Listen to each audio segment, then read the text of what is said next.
Angus Taylor has said their election platform is higher taxes for workers. All we hear from this Treasurer is nonsense. This budget is all about helping with the cost of living and building Australia's future. There is a better way, by cutting waste, slashing red tape. Live from Sydney, this is the Sky News Treasurers Debate. Now your host, Ross Greenwood. Good evening and welcome to the first Treasurers Debate in this election campaign, live and ad-free right here on Sky News. Now to Treasurer Jim Chalmers, welcome. Thanks for being with us tonight. Thanks, Ross. And also to the Shadow Treasurer, Angus Taylor, thanks for your time this evening as well. Great to be with you. There you go. Well, this debate sees both men go head-to-head for the very first time, and in 3 years or maybe 6 years' time, who knows, they might well debate again as Prime Minister and as Opposition Leader. Only time will tell. So, can I go to the rules of the debate tonight, shall we? Jim Chalmers and Angus Taylor will give an opening statement of around about 1 minute. Their pitch, if you like, to try and get your vote. A coin toss before we started sees Jim Chalmers speak first. Sky News reporters also have been out in key electorates asking voters the questions that they want answered by Jim Chalmers and Angus Taylor. We'll also address three key areas that we think shape this election from an economic point of view. One is our economic future that includes Donald Trump's tariffs, our ability to cope with an economic downturn. Then there's the cost of living, so energy, jobs, fuel, groceries, all those things that people really feel very much at home now. Then to Australia's competitiveness. Record numbers of small businesses are collapsing right now. What has to change to make Australia a great place to do business in and to make money as well? We'll also, just interestingly, do this tonight. We're going to ask each of you to ask the other one a question. Got the question ready? That'll be good. Tell you what, we'll see how that goes. And if that doesn't start the sparks flying, we're going to bring in Sky News political editor Andrew Clennell, who is sure to ruffle some feathers. So they're the rules. Jim Chalmers, you get the first word. You've got a minute or so to sell us on your vision for Australia and why, under a government that you're a senior leader of, why it will always be the greatest place on earth. Thanks very much, Ross, for the opportunity tonight, and thanks, Angus, for the chance to speak to everyone at home about the choices that are central to this election. These are uncertain times in the world, but Australia is well placed and well prepared because of our economic plan, but also because of the progress that we have made together as Australians. Now, when this government came to office, inflation was much higher and rising.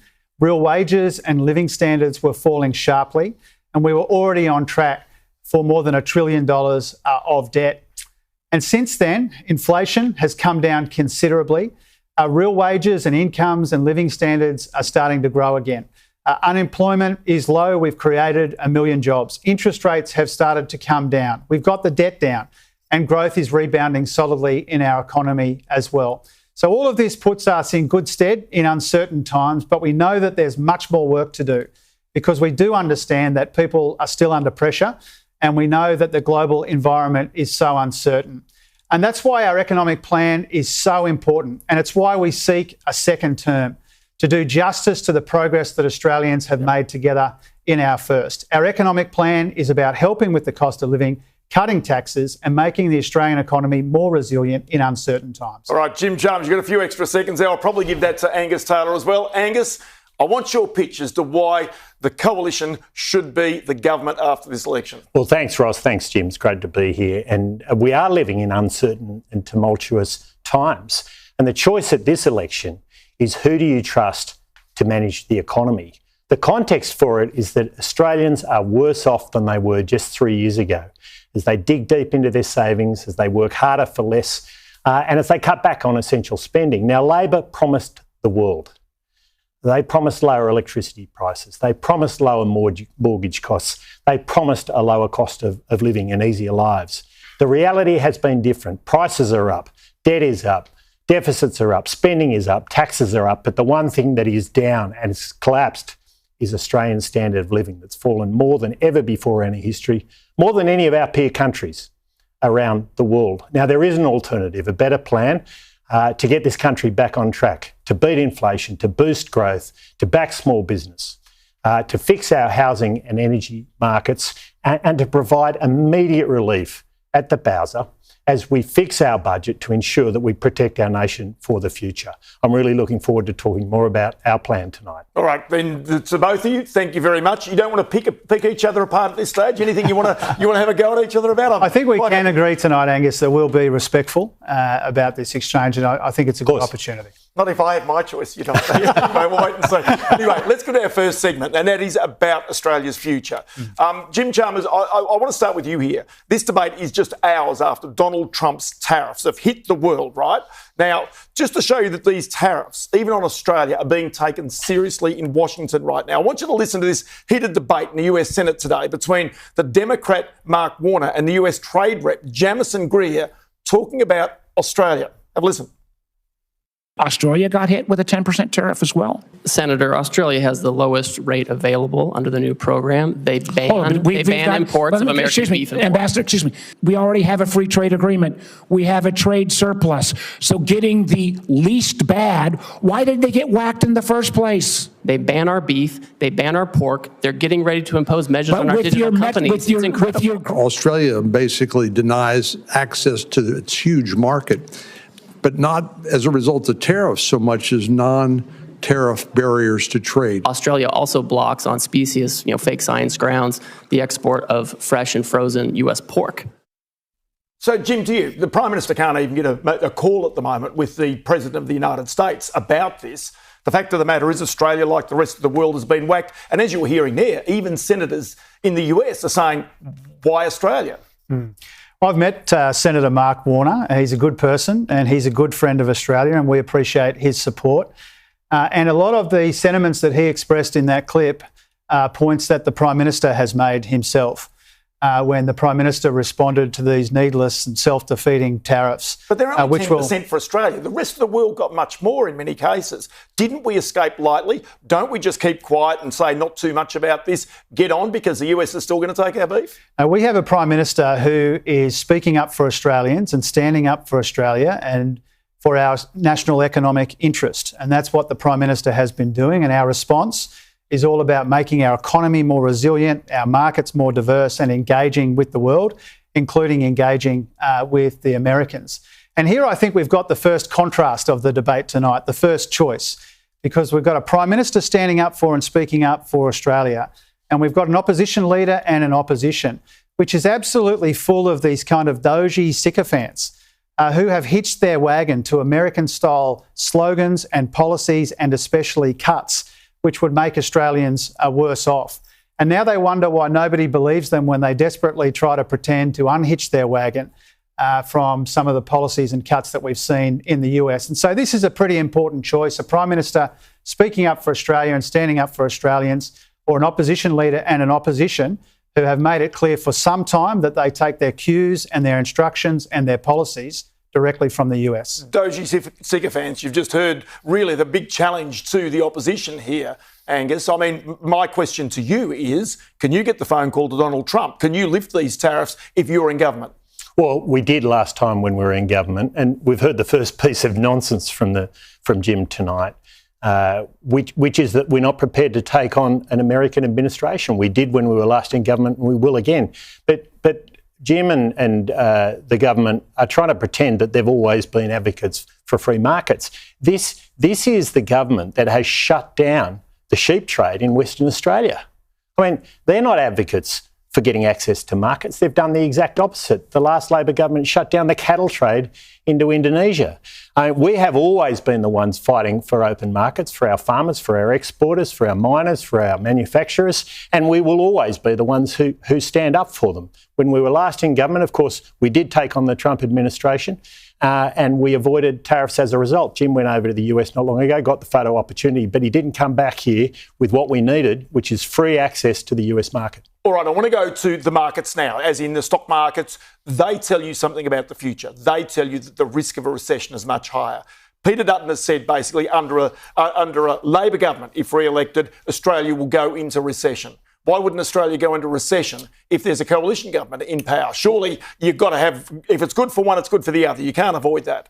Well, Peter is responding to Jim's forecast, which is he's now forecasting interest rates. He likes to forecast. We need someone who wants to manage the economy, not just forecast it.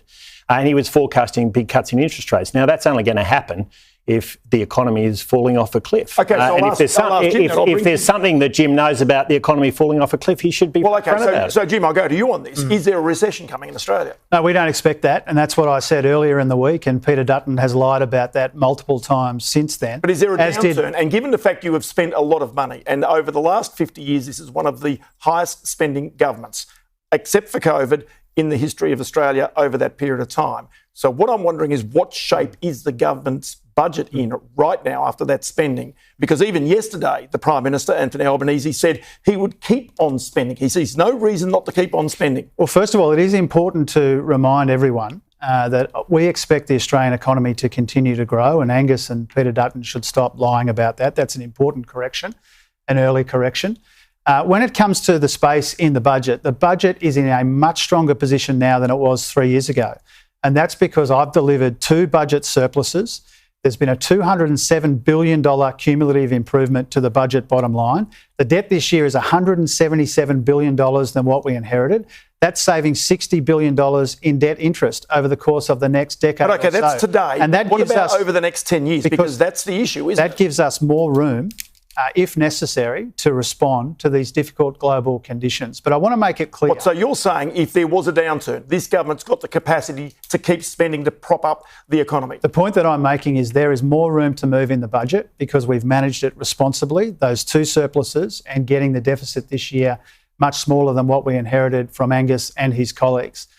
Now, it's important to remember that when it comes to this new world of economic uncertainty, the most important thing that we can do and the most important thing that we are doing, our best defence against all of that, is rebuild incomes with higher wages and lower taxes, and also to make our economy more resilient. Now, those are the 2 strategies at the core, not just of the most recent budget, but all 4 of my budgets. Okay, I want to go to both of you on one issue.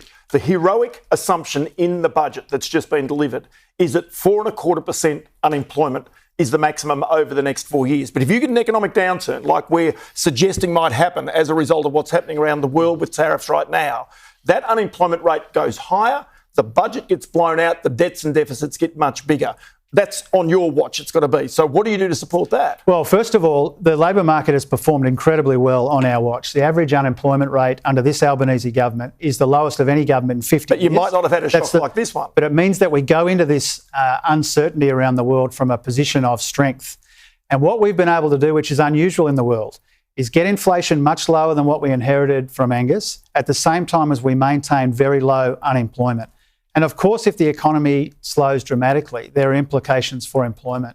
But because of what we've been able to achieve together as Australians over the course of the last 3 years, we're stronger than many other countries when it comes to the labour market, and that's really important. So you admit that if there is a downturn, it could have an impact on employment in Australia? I think it's self-evident that if the economy slows sharply, then that has implications for unemployment. But what we've shown is in getting inflation down, we've been able to keep unemployment low at the same time. Not a lot of countries have been able to do what we've been able to do together as Australians. Okay, so Angus, I'll ask you the same question because you would inherit this budget as it currently is. You're trying to find cost savings throughout it, but you might not get the choice if there is an economic downturn, unemployment rises. Well, can I just start with some nonsense we've heard from Jim?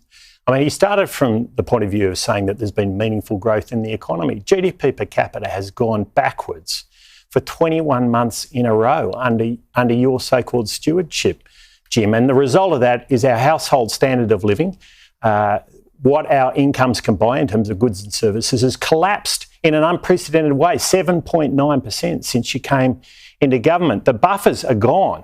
If you look at household budgets, they're deep into digging into their savings. We see that when the national accounts come out every 3 months. And when it comes to government, you're on your way to $1.2 trillion of debt over the next little while. And 120, no, well, there's more. There's substantially more, and you know that. And $125,000 worth of debt and income payments that Australians are going to be wearing in a couple of years under your plan. And there is no plan. This is incredibly important. Your plan that you put out in your own budget doesn't have our standard of living going back to where it was when you came into government until 2030 or beyond. The Reserve Bank thinks it's 2031. This is a lost decade that you're overseeing, Jim, a lost decade. And Australians deserve better. Okay, but the only thing is you need to manage this. Sure. Now, the fact of the matter is if there's less money coming through because there's more unemployed people, and remember that 50% of the government's money is PAYG taxpayers, right? So the fact of the matter is, do you make deeper cuts? Well, is this where the government's got a point that the cuts that you make really go hard into services in Australia? Look, what we need to have happen over the next little while to ensure we get through this is to encourage investment, to get business investing and give business and consumers the confidence to get on with things. The truth is that investment as a percentage of GDP... Questions about cuts. Well, let me finish. Yeah. Investment, this is how you get through tumultuous times, Jim. You know, I've spent 25 years in economics and business, and I tell you the way you get through tumultuous times is you manage the economy. And the key to that is giving people the confidence to invest and get on with things. And right now, we've got investment at 12% of GDP. It's the lowest since the early 1990s, the recession we had to have. And the result of that is we're not where we need to be. Now, that's why we're putting in place Investment Australia that will streamline investment processes, get approvals moving. But what I'm asking you, how do you manage an economic downturn where a government has got to cut? Where do the cuts come from? You give the private sector the confidence to grow. Now, here's the key. But if you're in an economic downturn, there is no confidence. Here's the key. Well, if you get investment moving, you can keep the economy moving. And here's the key, Ross. The way to manage a budget is to grow the economy faster than you're spending. It's a simple rule. It's one we had in place when we were in government. Jim hasn't stuck to that rule. Okay, but he threw it out the window. Grow the economy, manage your spending. You can get through. Now, we've said in terms of But we're now here, you're talking about a recession. You're talking about a possible downturn. There's no growth in a downturn. That's my point to you. Well, you know, if you get business investing, you can avoid a downturn. And here's the absolute key. We've said grow the economy faster than spending. We've also said there's $100 billion of spending that Labor has committed to, Jim's committed to, that we think is unnecessary at this time. So give me an example of that. And the key, well, we don't need to build the 28,000 kilometres of power lines that Chris Bowen wants to build. I mean, energy prices are going up enough already. We don't want them to go up more. We don't need to go down the track of the rabbit burrow of green hydrogen that, again, Chris Bowen wants to do. And we've said no to that kind of spending. We've said no to housing programs that aren't delivering a house, manufacturing programs that aren't delivering any manufacturing. In fact, the first in their manufacturing program, the first dollars were spent on a quantum computer company out of the west coast of the US. This is not where our money should be going. All right, not where the money should be going. But Jim Chalmers, you may have to cut as well. What I wonder is what could go is the $20 billion to forgive student debt. No, we're committed to cutting student debt for millions of Australian students. That's $20 billion. It's a very important investment and we're proud of it and we will do it if we win the election in a few weeks' time. But there are two generations of people who had to pay off their debts. So why now is the government coming out and saying we're going to just help everybody out? Well, surely there's a point at which if you've got an economic downturn, something's got to give. I'll tell you, Ross, the most important thing that we can do here, and student debt's part of it, help people with the cost of living, we're doing that. Cut taxes for every Australian taxpayer, we're doing that. Invest in a more resilient economy in uncertain times. Now, the reason why Angus was so evasive when you asked him to come clean on his cuts is because I think for the first time in our history, Angus is going to the election with three policies. First of all, to increase income taxes on every Australian taxpayer. Second of all, lower wages. And thirdly, secret cuts to pay for nuclear reactors. And you can't find $600 billion to pay for those nuclear reactors without coming after Medicare, just like Peter Dutton did when he was the health minister. All right, now I'm going to move on. Can I just respond to that, Ross? Because there's complete nonsense again from Jim, and he really should stick with the facts. The only energy plan that's going to cost $600 billion is your energy plan, Chris Bowen's energy plan. That is absolute nonsense. There will be lower taxes. Just made up that. There will be lower taxes under a Dutton government. A lower fuel tax, 25 cents off at the Bowser immediately for every Australian who buys fuel at the Bowser. And you might dismiss that. You might think that's irrelevant, but let me tell you. You said you're going to increase income taxes in my part of the world, taxpayers. reducing fuel taxes. That's his policy. Is real, it's relevant, and it's immediate, unlike your 70 cents a day in 15 months' time. All right, what I'm getting out of that is if there is an economic downturn, you would both have to find cuts. There's no doubt about that. Well, can I say something about Ross? I mean, we found $95 billion in savings. In their last budget, they found none. We've been able to show real spending growth restraint, half of what the 30-year average is. But we've been able to deliver two surpluses when they delivered none. 27.2% of GDP the next financial year, the highest level for 40 years apart from the pandemic. Well, that's an important point, that the highest spending government is actually the Morrison government. Well, hang on, but that was because you had a pandemic. Well, let me give you the. Well, that's the number. We've got spending as a share of the economy. The 3 years that we've been in office is lower than what they projected. All 3 of those years. That's a fact. Yeah, but that's in the budget papers. Anyway, so I'm not going to defend him, but that was because they were coming out of. Well, spending your as a reference point is always coming out of the pandemic. Well, that's the situation that we inherited. And when they were in office, spending as a share of the economy was almost a third of the economy. We got it down near a quarter of the economy, and we know that there's more work to do. All right, but that's very loose with the facts. Ross? And it's really important. This Jim's government and Jim as Treasurer and his latest budget has added $425 billion of spending since they came to power across the forwards, across the 5 years of the forwards.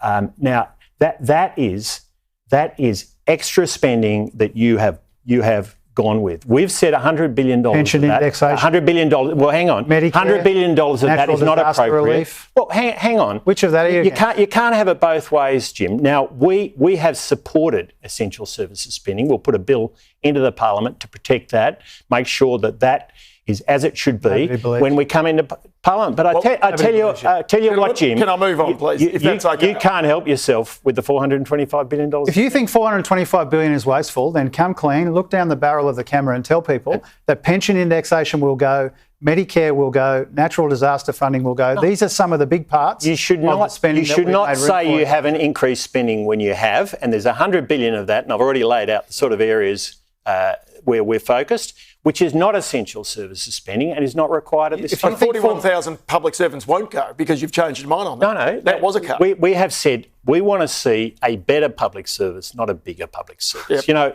again, unlike Jim, I spent 25 years of my life working in business and economics, and I learnt in that time that you don't need a bigger team to have a better team. I've got to move on. I've got to tell you. Let's go to the second issue of this election campaign. That is the cost of living. It's really important for families. It's a vote winner or loser. I'm going to start this by going to the leaders' debate at the People's Forum last night, where Anthony Albanese, Peter Dutton were there. But I want you to watch this and just notice how many hands go up when they're asked by Kieran Gilbert if times are tougher right now. Just have a look. Can I just get a show of hands? Who's doing it pretty tough? Who's finding it hard to get by at the moment, the way the economy is, cost of living pressures and so on? Yeah, that's quite a few hands there. I do microwave dinners because that's the only way I can live at the moment because it's too hard. It used to be steak and sausages, like different nights of the week, but now it's a struggle. It's ridiculous. It's not right. Groceries is insane. Like now I'm paying like almost $300, $350 a week to get through with the kids. Like I've got 5 kids, like I say, I get paid weekly. 1 week's small, 1 week's big. I pay electricity myself. Electricity a month is $200, around $270. Then I pay gas as well, so gas is $50. Just in the last 12 months, you know, where I used to pay, it's only me and my husband at home, $80 for groceries, it's now $180. And that's just the basics. I think Albanese is all talk and no action. I really don't want him to get in. I mean, I've been Labor all my father told me when I started voting, always vote Labor. But this year I'm not voting Labor. I'll probably go for one of the independents because I don't think Peter Dutton's any better. Pull your finger out and look after Australians. That's what that's what we all have to do. There's a lot of Australians that are poor. A lot of Australians living on the streets. That's ridiculous. Right, so while we're here, I'm actually going to go back to the streets of Werriwa, out the Bonnie Rig, and really go to some of the voter questions as well on something that is affecting so many people, which is that cost of living. I mean, we're thinking of starting to raise our own chickens, growing our own food, because just to go to the grocery market and get enough groceries for the week is too expensive, so it's easy to grow. How are you going to ensure that we don't have to pick up the extra slack by making things more expensive and we feel like we have to do our own growing of eggs and raising of chickens and growing of food? So people thinking about raising chickens, other people who are not basically eating cuts of meat anymore, people who are really going to abandon your party and potentially not go to your side, go to independence. Now, this is a grave fear for Australia. Right now, I want to go to one little thing about cost of living, and that is Australians are feeling the pinch.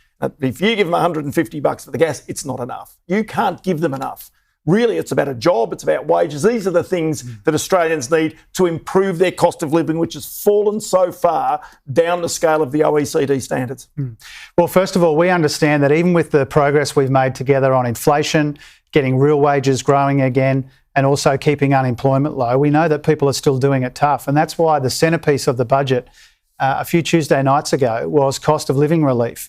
Energy bill rebates, strengthening Medicare, cheaper medicines, student debt relief, and the tax cuts. Is that enough to just win votes, or is that enough to make a difference to people? This is a very coherent strategy to help people. Is it enough? To help people with the cost of living. Is it enough, Jim? Well, it's more than what our opponents are proposing. Now, remember, when Angus Taylor in a minute tells you that he cares about the cost of living, remember that he wants lower wages, higher income taxes, and there is no ongoing cost of living relief if Peter Dutton wins the election. And there's another choice there. If you're under the pump, Labor is doing more for you to help with the cost of living in an enduring way and in an immediate way. What Angus is proposing, lower wages, higher taxes and no ongoing help. So is that true? Do you actually want lower wages and higher taxes? The only person who has delivered lower real incomes and lower real wages in this term of Parliament is you, Jim. Now, we just heard a bunch of people talking about the hard reality of their lives, struggling to make ends meet. Many of them live right next door to my electorate, and I hear that every single day when I'm out there. It's why we've put $50 million Why do you want to increase their taxes? Let me finish, Jim. $50 million into food banks, because we're seeing families with mortgages, double income families in some cases, who can't put food on the table. That's the harsh reality of Labor's homegrown inflation. And Labor's cost of living crisis. But hang on. We know that first and foremost you've got to beat inflation sustainably. You can't pretend it's over when prices are still rising, and prices are still rising. And we know the key to that from history is you've got to make sure you've got a strong economy, strong economic management. That means cutting waste, slashing red tape, not essential services, We have also said that immediate cost of living relief that really works is the focus. So a lot of those people out in that part of the world, they're travelling long distances to get to work for family, and that's why 25 cents a litre off the Bowser we think is immediate and can have a real impact, as will lower energy prices. Pumping extra gas into the Australian network, Australian gas working for Australians, we know we can drive the price of gas down from $14 a gigajoule down to 10. The thing about gas and energy, is that energy is right through the economy. When you eat food, it's based on gas. When you build a house, gas is essential to making the building materials like bricks. If we can get that price down, we can put downward pressure on prices right across the economy and get back to where we need to, which is a rising standard of living for Australians, to overcome the collapse that we've seen since you've been in power. Angus, before I go back to Jim, I just want to ask one thing, and that is we started on this talking about this. There could be an economic downturn coming. Now, the cost of living's bad as it is right now. Sure. Just imagine how bad it is if the unemployment rate rises from 4.1 to 5.5%. All those families, hundreds of thousands of people out of work as a result. Now, then you've got a crisis. Yeah. So what do you do about that? Because the cost of living is going to be out of control at this stage. And then you need a government that has buffers, that has shock absorbers. But you said before there were not buffers. Under Labor, they've gone. I mean, we've got $179 billion deficits over the next 4 years. So you've got to quickly get the economy moving again. Surplus. I mean, and that's the absolute key. You've got to make sure you're not spending money that doesn't need to be spent, and you focus on the things that are really going to help people's lives at a difficult time like this. Like higher taxes. Like 50. You want to increase taxes on all of those workers. If you let me finish, Jim. And you want them to get lower wages. Into a food bank. Like making sure that the cost of energy is going down so that we can get our energy sector where it needs to be. And that'll help with our food, our construction sector. Went up when you were under Labor, we've seen groceries go up by 30%. Gas electricity, insurance, all up by over 30%. Your homegrown inflation has had this impact. There is a better way, Jim. We know how to beat inflation. We know how to beat inflation. We know how to beat inflation. And you've completely failed to achieve that. You just literally just made those numbers up. All right. But no, Ross, this is important. If Angus really cared about the cost of living, he wouldn't be saying to every worker that he wants them to pay higher income taxes. He wouldn't be saying to every worker, we want you to be on lower wages. He wouldn't be saying to everyone under the pump that they will provide no ongoing help with the cost of living. And to make that worse, he won't even talk about the $600 billion he needs to find to fund these nuclear reactors. They can't find those $600 billion without cuts, including in areas like health and education like they've done before. And that's why he's had multiple opportunities to come clean tonight and he won't do it. So Jim Chalmers, can I ask you while we're here on cost of living, will you apologise to the people of Australia tonight for having your government having said that energy prices would come down by $275 when, in actual fact, average prices, according to the Financial Review, are at least $500 more than what they were at that time? So you said $275. Will you apologise to the people of Australia? I take responsibility for all of the decisions that we've taken in our budget. So you will apologise? Including the fact that energy bills last year were $300 cheaper because of our energy rebates that Angus didn't support. Energy bills would have been higher last year if he had had his way. Now, over the weekend, the OECD said that Australia has the lowest energy inflation in the developed world. But that's now it's not what it's been like for the past few years. The last year of CPI data, inflation data, says that electricity prices went down in 2024, and that's largely because of our energy bill rebates that he didn't support, but not entirely because. But the people at home, like that, you can say that inflation's coming. That's not prices coming down. The prices are still high from where they were. You know, it might have come off a little bit, but the prices are still up there. So what I'm saying is, will you look down the barrel of the camera and apologise for that? Because is that something you should do? Because again, that was a promise that was not fulfilled. Well, the 275 figure that you're referring to from the modelling in 2021 predated two important developments. The first one was Angus intervened to hide a big price rise before the last election. We didn't know about that when we talked about that modelling. And the second thing is there's been a major land war in Eastern Europe, which has caused a global spike in energy inflation. Now, despite that, Australia now has, according to the OECD, the lowest energy inflation in the developed world. And that's because we're doing two things. Okay. We're helping people Ross, with bills now. If I may, Jim will look for an excuse for everything.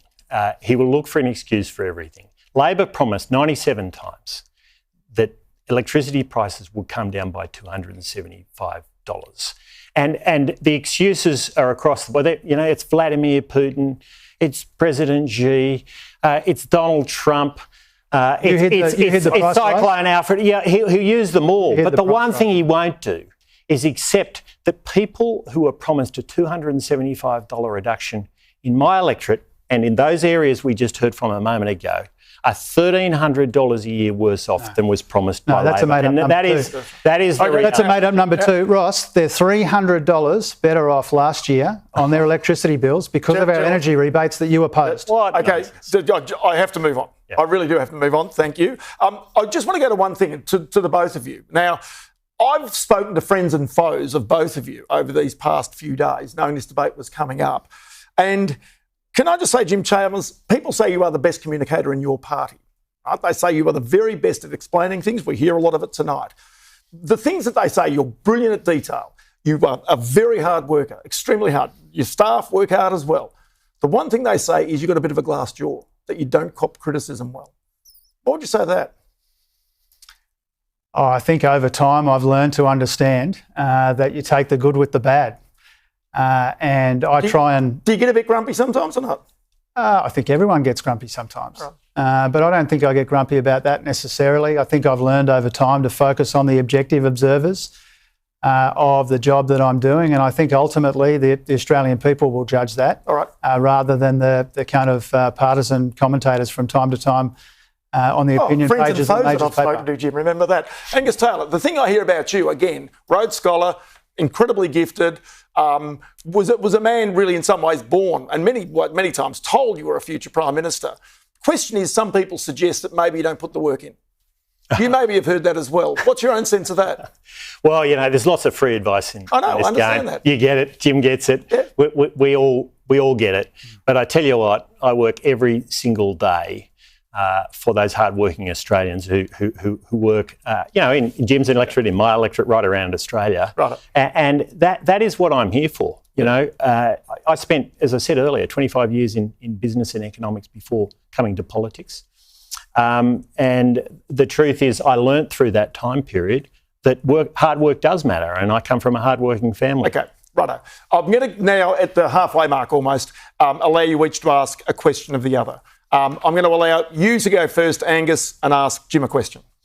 Well, I'm going to have another go at what you just did, Ross, which is because before the last election, Jim, you and your now government promised Australians a lower cost of energy, a lower cost of living, and that life would be better.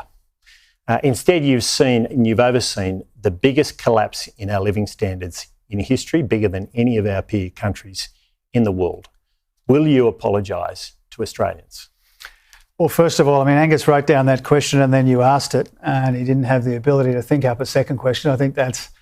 Well, I'm giving you another go, Jim. Yeah. Look, I'll say a couple of points about this. The first point is the measure that you're relying on, which is net disposable income per person, was falling very sharply when we came to office. It was actually falling in the quarter we came to office by 1.6%. That made us one of the worst in the OECD.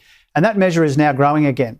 And I'm glad you asked me about it. I appreciate you. Down 8%. Jim. I'm appreciating you asking me that because we've now got that measure growing again. It was falling sharply under you, and now it's growing again. The reason it's growing is because of the tax cuts, because we got inflation down, and because we want higher wages, and we've delivered higher wages in our economy. Now, again, if you really cared about living standards, you wouldn't have opposed our cost of living measures, and you wouldn't be taking to this election higher income taxes, lower wages, and secret cuts to pay for the nuclear reactors that you still haven't mentioned. All right, Jim, I'm going to get you to ask Angus a question as well. Yeah, I want to ask Angus, will he repeat the same commitment to no cuts to health or education that his party took to the 2013 election? We will bring a bill into the Parliament to guarantee spending on essential services, including health and education, no cuts? I gave you a go, Jim, including health and education, because they are essential services for Australians. Where we will ensure we find the savings that are necessary to get Australians' cost of living under control is in those areas I talked about earlier. Manufacturing programs that aren't about manufacturing. A quantum computing project out of the west coast of the US. Housing projects that haven't delivered a house. These are not the essential services. And let's be clear. On every year when we were last in government, health and education you cut $80 billion. Health and education spending rose. I'll tell you why this matters, Ross. Can I tell you why this matters? Because, you both go. Because Angus and Peter Dutton have both said the best indicator of future is what's happened in the past. Now, in their first budget, after promising no cuts to health and education, they cut $80 billion All right, I'll go back, out of health and education, and that's why he won't answer this question. Well, here's the reality, is that health and education spending, as I just said, you weren't listening clearly, Jim, went up every year when we were last in government. And I've been very clear about health and education guarantee. In fact, right to the point where health, we have already committed over $9 billion to ensure that we deal with your mess where bulk billing has gone down sharply in your time in government. Can I come back, No, I'm going to move on. I've got to go. Yep. Now, I've got to go to the issue because health and education, you both know, are paid for by taxpayers, largely. Mm-hmm. Okay? So as a result, the way in which that's paid for is by people working, paying taxes, and companies making profits and therefore paying taxes. And I want to go to Australia's lack of competitiveness. We're used to having competitive sporting teams. The same is true for our economy to fund all the services we need. We need competitive businesses, making money, employing people, paying taxes. You've talked about this. You've talked about it as well. Now, quickly, I want to have a look at this. Corporate tax rates around the world. Now, I note small and medium-sized businesses in Australia are 25%, but look, Australia for big business, 30%, UK 25%, Europe 21%, USA 21%, give or take, Singapore 17%. Problem is right now, with America, what Donald Trump is doing, businesses, Australian businesses, picking up their money and they're going overseas. What I want to do is what you're going to do to make Australia more competitive. Can you bring down that corporate tax rate? Can you actually bring down the price of energy? Can you make industrial relations a much easier thing to employ and let go a person simply so that we can have a more competitive business environment? Yeah, first of all, let's not talk down our businesses or our economy. 850,000 new businesses have been created under our government, 25,000 a month, the highest average ever. So let's remember that. Business investment last year was the strongest business investment in more than a decade. Business investment's growing faster under us than it was under our predecessors. And so he always wants to talk down the economy because he wants to dismiss and diminish the progress that Australians have made together, and he wants to distract from his secret cuts. Now, when it comes to investing in the future, making our economy more resilient, more productive, more dynamic, this has been a key focus of the government. More competition reform than productivity, as you know, you can't talk productivity because it's actually dragging along the bottom at the moment. Yeah, it's disastrous. It's dropped by 6% since you came to power. We have a substantial productivity challenge in our economy, which hasn't existed for the last 2 years. It's existed for the last 2 decades. The worst decade of productivity growth was the teens, and they were in government. No one has overseen a 6% productivity loss in 2.5 years. The worst decade like you have. Since the war. Well, let me finish. That's the fact. I give you a go, and you need to give me a go. Sure. So 6% drop in labour productivity in your time in power. That did not happen under us. And let me tell you, that the fundamental problem is that businesses are absolutely wrapped in red and green tape. They can't get approvals through. They can't get investments done. They've got regulators pouring all over them, regulators that have far more people in them than when you came to power, 41,000 additional public servants and many good people in the public service, many good people in the public service. But let me tell you, Jim. So you are going to cut. Let me, Jim, we've been clear about that. Let me be clear that you have allowed those regulators to grow topsy, and businesses, as a result, are struggling to make investment. Business investment down at 12% as a proportion of GDP, the lowest since the early 1990s. Now, how do we fix this, Ross? And this is the right question. I'd like to have a crack at that. Absolutely. Well, just let me finish. It's the right question. Is we need to give businesses incentives to invest. And that's why the instant asset write-off is such a crucial... Okay, to both of you. I think both sides of politics are politically scared to undertake big tax reform. I thought that would have been one of the things that you would have done as Treasurer. You would have advocated a lot of the Henry tax reviews and really overhauled Australia's tax system to make us more competitive. I would have thought you'd be talking about this as well. Neither of you talk about That's not true, Ross. 3 rounds of income tax cuts, including lifting thresholds and cutting rates. Which the money was already put aside for the opposition. Build-to-rent tax reform, production tax credits, multinational tax reform, PRRT tax reform. There's been more tax reform done in this term of government than for a long time now. Now, you asked me about company taxes, and I want to go to that. Yes. That comparison you use doesn't always compare apples with apples. That's the first point. Second point is we have found ways to provide substantial tax breaks and tax relief in all of the ways I've described, including the production tax credits that he opposes. Now, when it comes to productivity, this is a really important choice between the two sides. There are 2 ways to turn around this productivity performance, which hasn't been good enough for 2 decades. Their way is to make people work longer for less. Our way is to get more cleaner and cheaper energy into the system, invest in human capital so that we can adapt and adopt technology, and also competition policy, non-compete clauses, national licensing regime. We've just heard Jim completely misdefine productivity. Productivity is working less for more, Jim. That's what it is. You had the worst and it's collapsed under you because people are working more for less. Okay. And that's been a Labor outcome. Now, I'm going to go to that. Real wages are up. Real wages are up. Real wages. And there are 3 rounds. Real wages for hard-working Australians are way down. So they were falling when we came to office, and now they're growing again. The cost of living for hard-working Australians is up 18% I want to go to some of those hard-working Australians Income's right now, nothing like that. I want to go to some of those hard-working Australians right now, hear a bit more about them and just what they're experiencing right now. Too much.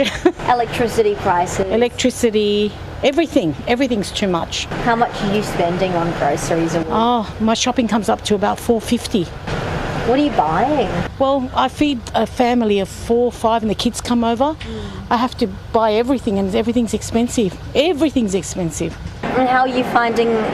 It's hard. Yeah? It's hard. Believe me, it's hard. By the time you pay everything, nothing much left for you. Yeah. My life goes on, hoping for the best. All right, so I've brought in here the political editor of Sky News, Andrew Clennell, who will ask each of our candidates, as it were, a question. How do you reckon we're going so far? Oh, a good bit of argy-bargy, I've got to say, Ross. Jim Chalmers, your budget contains $179 billion worth of deficits over 5 years. Over that period, the extra cost of the NDIS will be another $33 billion.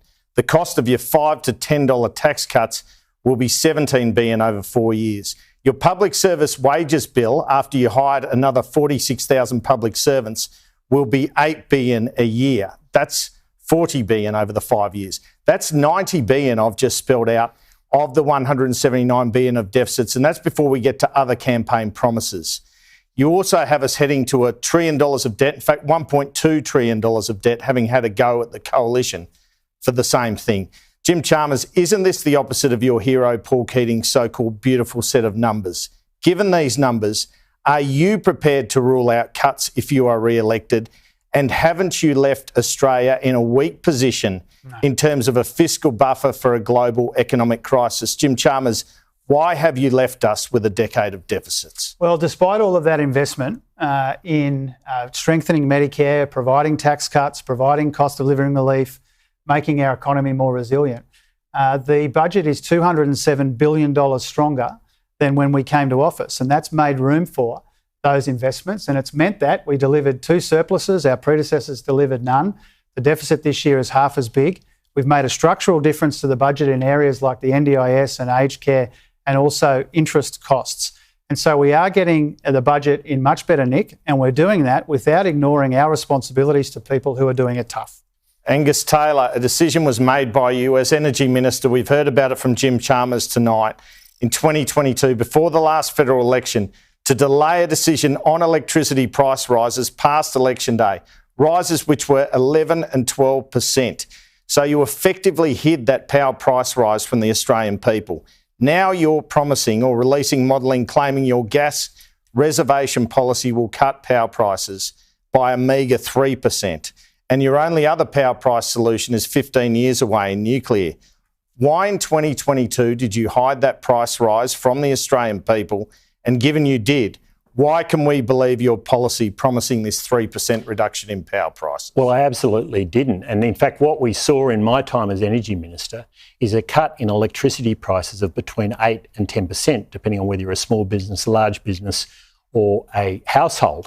We also saw big reductions in gas prices. Hear me out. They'd got up to close to $20 and we got them down to closer to $5 to $7 over my final time in the role. And we saw as a result of that, lower electricity prices and lower costs right across the economy. This is the key. If you can get gas prices down, it's not just gas prices that come down for consumers, they clearly do, but also the price of food, the price of building materials. So much of our economy is energy. Energy is everywhere through our economy. If we can get those costs down, and we can by getting more Australian gas working for Australians, we can have a lower cost of living for all Australians. Okay, Angus Taylor, many thanks. Andrew Clennell, thanks for those questions as well. But as we go on, let's go to our final voter question. This time the focus is about housing. Have a listen. Hello, Jim Chalmers and Angus Taylor. My name's Eric, and on behalf of young Australians here in Australia, I just wanted to ask, what are you guys going to do when it comes to making housing more affordable and preventing young tenants being evicted due to rent increases? Just want to know why our interest rates haven't decreased in regards to our living standards. At the moment, our younger generation can't afford to buy a house because of our interest rates and our cost of living of standards. So housing is obviously a big issue in this election campaign. Rents, interest rates, the price of housing, the availability of housing. Jim Chalmers, today I heard Adam Bant come out and say that Labor cannot rule in its own right after this election, that it will need the Greens to be a coalition. He also says that if that happens, he will go for capital gains tax. He will actually seek to ban negative gearing. How will that help to build more houses? Well, I don't agree with Adam's position. We're seeking to govern in a majority. That's our goal. Now, when it comes to... So you wouldn't compromise on negative gearing or No.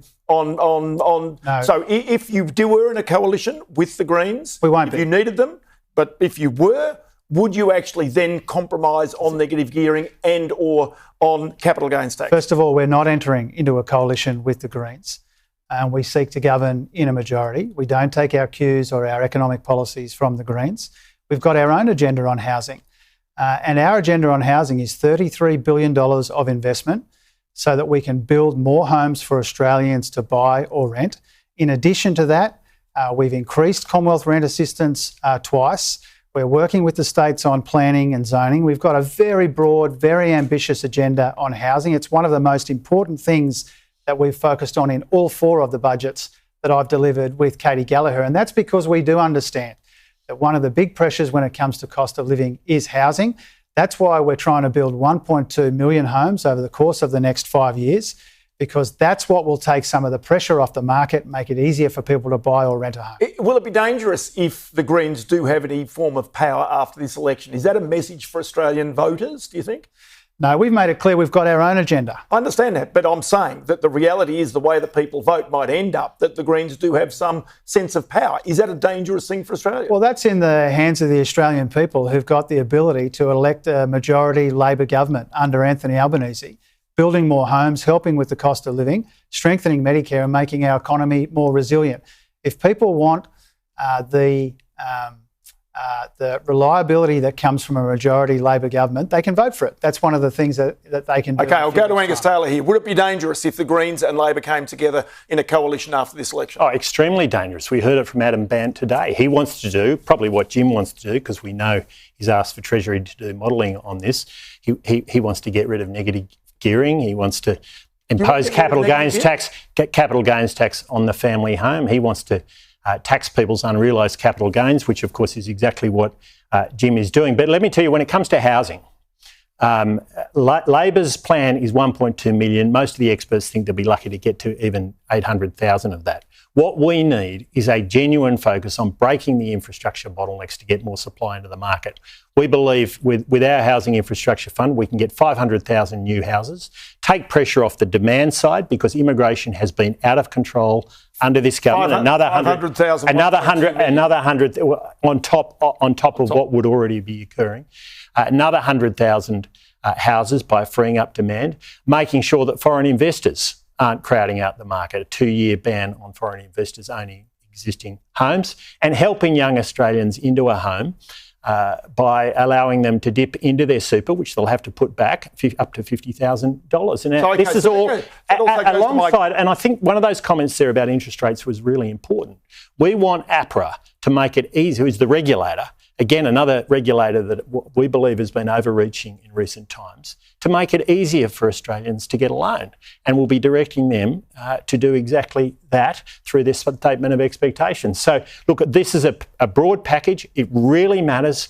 I want young Australians to have the hope and aspiration and knowledge that they can, if they choose, buy a house as part of their pathway through life in this great country. You're also cutting the Housing Australia Future Fund, which hasn't delivered a house, Jim. It hasn't delivered a house. You know, a housing fund that doesn't deliver houses is not a great housing fund.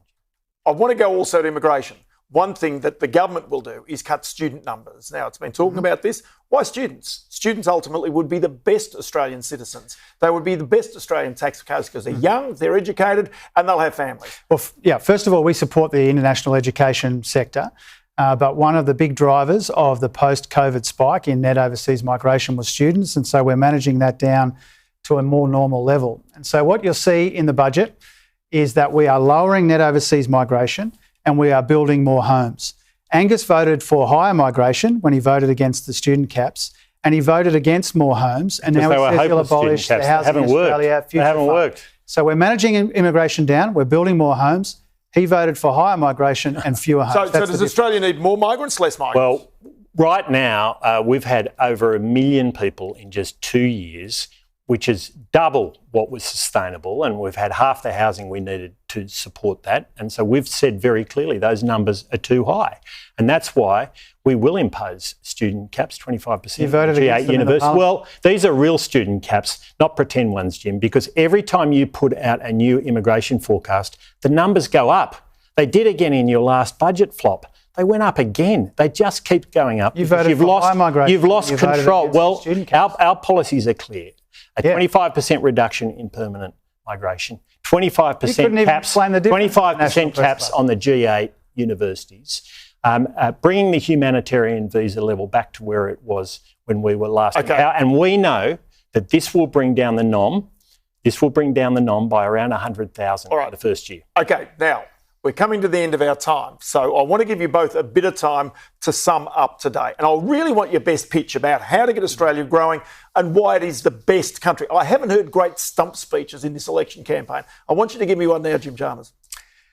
Well, these are uncertain times, and we've got a lot going for us as Australians, but there's a lot at stake. You know, this is a really important moment in the global economy, and we get to decide whether we go to the world more resilient under Labor or more vulnerable under the coalition.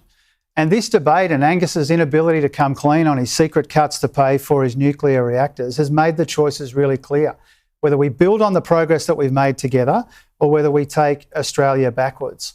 And the choices there, as I keep coming back to, is Labor helping with the cost of living, cutting income taxes, strengthening Medicare, building more homes, building Australia's future, making us more resilient in an uncertain world, or higher income taxes and lower wages and secret cuts to pay for nuclear reactors. That's not an economic plan, that's an ambush. And it's just like 2013-14, which is why we're hearing all of the same rhetoric again.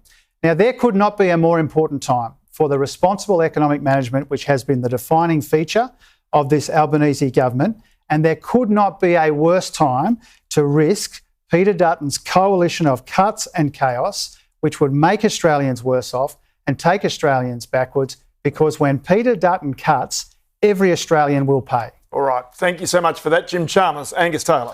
Well, thank you, Ross. And I said up front that the key question for this election is who do you trust to manage the economy? And of course, we've seen in the last 3 years, Australians have got poorer, and it's clear that Australians can't afford another 3 years like the last three, and yet that is exactly what Labor is promising in their own budget. We've been laying out our positive plan to get this country back on track, to beat inflation by cutting waste and slashing red tape, to boost growth by backing business and backing investment in this country, by fixing our energy market, by getting more supply into the market, fixing housing so that young Australians can hope to buy a house as part of their journey through life in this great country, to give relief at the Bowser, 25 cents a litre immediately, not in 18 months or 15 months' time. And of course, to fix our budget so we can protect our nation into the future. Before I came into politics, I spent 25 years in business and economics, advising people at the highest level in business, starting businesses and working in our family farm. I want to take that experience to be the treasurer, if I get the opportunity of this great nation, to work with every Australian to get our country back on track. Angus Taylor, thank you so much for that. And can I say, we are pretty much out of time. What you've experienced tonight is two of Australia's most accomplished communicators in politics, each for their own side, and certainly potential leaders of their parties into the future. You've also heard the distinguishing features of the two of them in this particular debate. And now, of course, the decision is yours as to which side of politics you'll support in this election campaign. Thanks for your company tonight. Really appreciate it. I'm Ross Greenwood, and have a great evening.